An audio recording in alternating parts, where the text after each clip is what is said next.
हं. आजच्या या सखोल चर्चेत सर्वांचं खूप खूप स्वागत आहे. आजचा आपला जो विषय आहे ना, तो खरं तर प्रत्येकाच्या अगदी जिव्हाळ्याचा आहे. म्हणजे आपण सगळेच रोज काहीतरी नवीन शिकत असतो. हो, अगदी बरोबर. आणि म्हणूनच आज आपण अध्ययन प्रक्रिया आणि मानसशास्त्र या विषयाच्या अगदी मुळाशी जाणार आहोत. एक्झॅक्टली. कारण आपल्याकडे आज ज्या नोट्स आणि अभ्यासपूर्ण सादरीकरण आहेत, त्यातून आपण एडवर्ड थॉर्नडाईक आणि B.F. स्किनर या दोन दिग्गज मानसशास्त्रज्ञांच्या सिद्धांतांचा एक सखोल अन्वयार्थ लावणार आहोत. हो, आणि मी तर म्हणेन की हे जरा बारकाईने समजून घेऊया आपण. कारण जेव्हा आपण एडवर्ड थॉर्नडाईक या नावाचा विचार करतो, ज्यांचा काळ साधारण 1847 to 1949 असा होता. हो, बरोबर, त्यांना अध्ययनविषयक नियमांचे जनक असं म्हटलं जातं. आणि त्यांचं सर्वात मोठं वैशिष्ट्य म्हणजे त्यांनी मांडलेले नियम हे केवळ थिअरी नाहीत. अगदी खरे. ते केवळ बंद खोलीत बसून केलेले विचार नाहीयेत. त्यातली सर्वात रंजक गोष्ट म्हणजे ते नियम प्रत्यक्ष प्रयोगांवर आधारित आहेत. आणि म्हणूनच त्यांना आजही एक अनन्यसाधारणचा अनुभवजन्य महत्त्व आहे.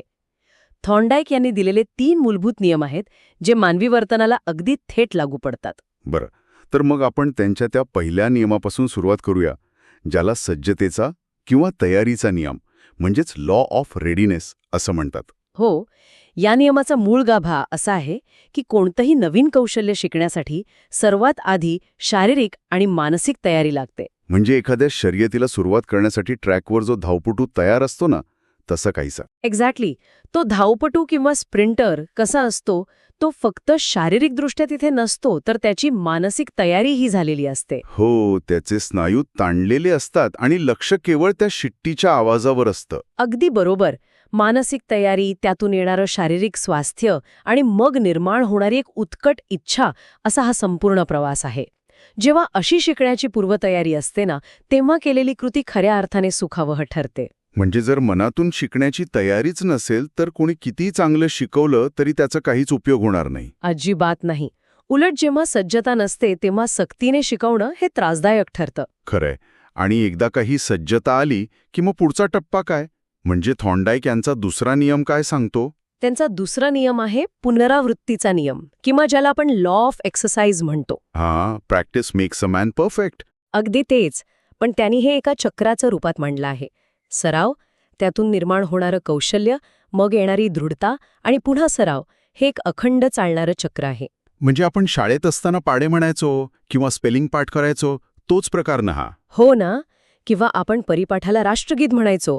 आज एवढी वर्ष उलटून गेली तरी आपण ते विसरलेलो नाही. हो, झोपेतून उठवलं तरी आपण राष्ट्रगीत अचूक गाऊ शकतो. कारण सराव आणि वारंवार केलेल्या उजळणीमुळे ती विशिष्ट परिस्थिती आणि त्यावरील आपली प्रतिक्रिया यांच्यातील संबंध आपल्या मेंदूत एकदम पक्के होतात. हे खूपच लॉजिकल आहे.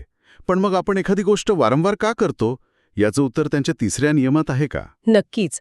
आणि तो तिसरा नियम आहे परिणामाचा नियम किंवा लॉ ऑफ इफेक्ट. हा नियम सुखद आणि दुःखद परिणामांबद्दल बोलतो.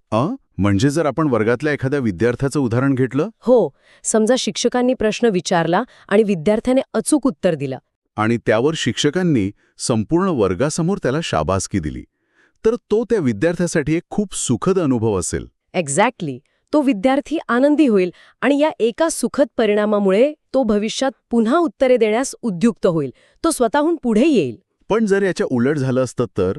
म्हणजे उत्तर चुकलं आणि शिक्षकांनी रागावून खाली बसवलं असतं तर तो नक्कीच दुखावला गेला असता. आणि थॉर्नडाईक यांच्या मते जेव्हा परिणाम दुःखद असतात तेव्हा परिस्थिती आणि प्रतिक्रिया यामधले संबंध क्षीण होतात, ते वीक होतात. बापरे, म्हणजे आपण नकळतपणे त्याची शिकण्याची प्रक्रियाच खंडित करत असतो. अगदी खरंय. आणि इथेच या थॉर्नडाईक यांच्या सिद्धांताचा पाया पूर्ण होतो. आणि इथेच खरा रंजक भाग सुरू होतो असं मला वाटतं.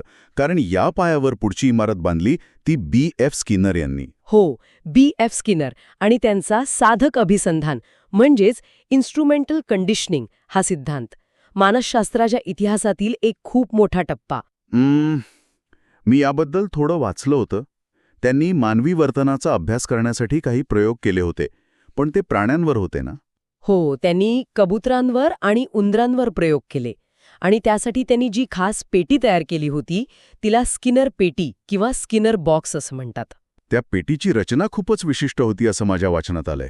हो, त्यात सिग्नल देण्यासाठी छोटे दिवे होते, एक लिव्हर किंवा कळ होती अन्न देणारं साधन होतं आणि तळाला एक इलेक्ट्रिक जाळी सुद्धा होती.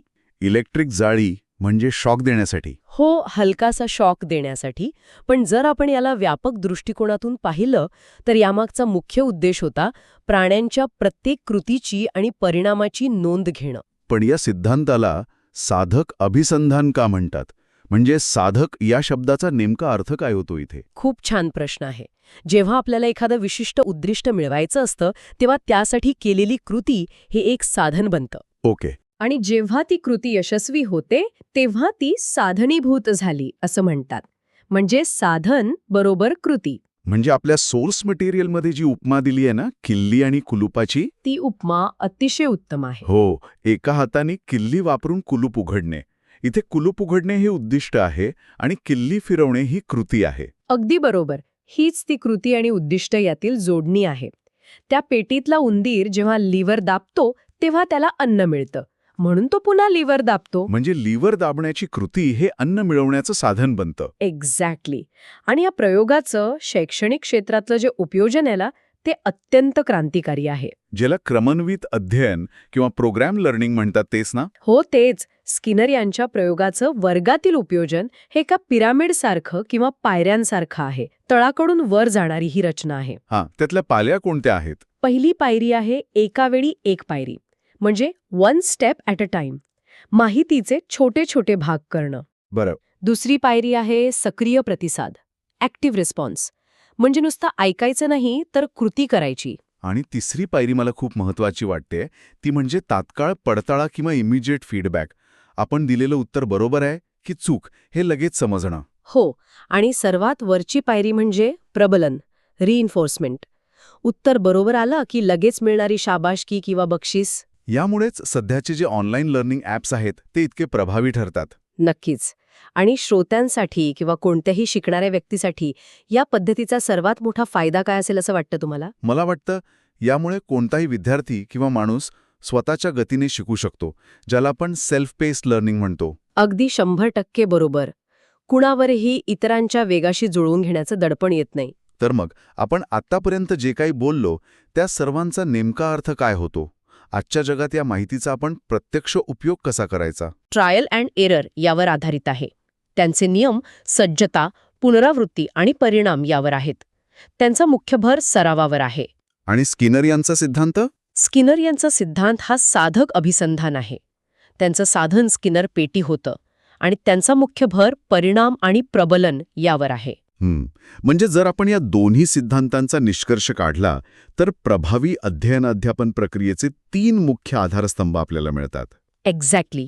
पहिला आधारस्तंभ म्हणजे योग्य तयारी, दुसरा म्हणजे सराव, आणि तिसरा म्हणजे सकारात्मक परिणाम किंवा पॉझिटिव्ह रिइन्फोर्समेंट. हे खूपच प्रॅक्टिकल आहे. माहितीच्या या ओझ्यात न हरवता जर आपल्याला प्रभावीपणे शिकायचं असेल तर या 3 गोष्टी खूप महत्त्वाच्या आहेत. हो, स्वतःची मानसिक तयारी करणं, नवीन माहितीचा टप्प्याटप्प्याने सराव करणं आणि स्वतःला योग्य फीडबॅक किंवा प्रबलन देणं हे किती आवश्यक आहे हे यातून स्पष्ट होतं. खरंय. म्हणजे आजच्या या सखोल चर्चेतून आपण हे पाहिलं की अध्ययन ही केवळ पुस्तके वाचण्याची क्रिया नाहीये. अजिबात नाही. ती सराव, तयारी आणि सकारात्मक प्रबलन यावर उभी असलेली एक भक्कम शास्त्रीय इमारत आहे. पण हे सगळं समजून घेतल्यानंतर माझ्या मनात एक विचार येतोय आणि यातून एक खूप महत्वाचा प्रश्न उभा राहतो. कोणता प्रश्न? जर स्किनर यांच्या सिद्धांतानुसार तात्काळ पडताळा आणि स्वतःच्या गतीने शिकणे हे प्रभावी शिक्षणासाठी इतके महत्वाचे आहेत, हो आहेतच, तर मग आजची आपली शिक्षण व्यवस्था किंवा कॉर्पोरेट ट्रेनिंग प्रोग्राम्स खरोखर या शास्त्रीय पद्धतींचा वापर करत आहेत का? हा खूपच विचार करायला लावणारा मुद्दा आहे. की आपण अजूनही थॉर्नडाईक यांचा सज्जतेचा नियम विसरून गेलो आहोत? जेव्हा शिकणाऱ्याची मानसिक तयारी नसते तेव्हाच आपण त्याच्यावर माहिती लादण्याचा प्रयत्न तर करत नाही ना? मला वाटतं यावर नक्कीच एक गंभीर विचार व्हायला हवा. आपण केवळ यंत्रवत शिकवत राहिलो तर शिक्षणाचा मूळ उद्देशच हरून जाईल. अगदी खरंय. आणि ह्याच एका अंतर्मुख करणाऱ्या विचारासोबत आपण आजची ही सखोल चर्चा इथेच थांबूया. अध्ययन ही एक निरंतर प्रक्रिया आहे आणि ती कशी अधिक प्रभावी करता येईल याचा विचार आपण सर्वांनीच करायला हवा.